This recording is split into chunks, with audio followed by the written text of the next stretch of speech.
สบายดีตอนเช้ากับบรรยากาศดีๆเนาะ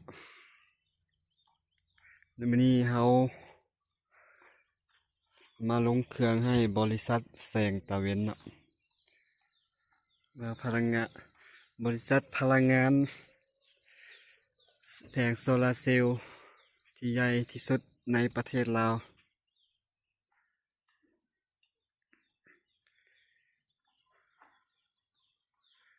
มันเป็นของกรมบริษัท CNG ลาวบริษัทแสงตะเวนเนาะมันเป็นผลิตไฟฟ้าแสงตะเวน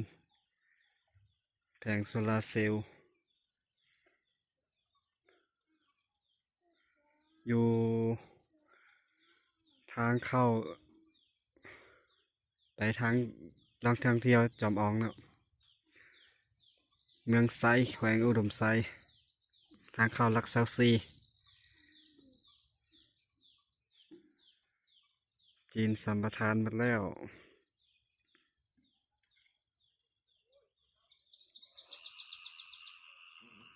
มันเป็นของกรมบริษัทจีนเนาะ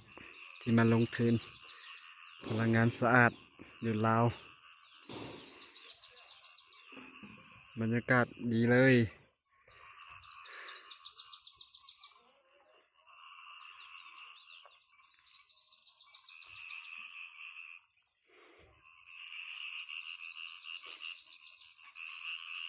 อันนี้เป็นเพียงส่วนหนึ่งซื่อๆที่ไทยเพราะว่าเขาหาก็ติดตั้งเสา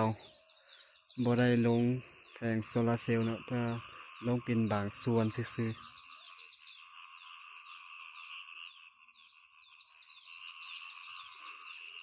อันนี้แคมป์คนงาน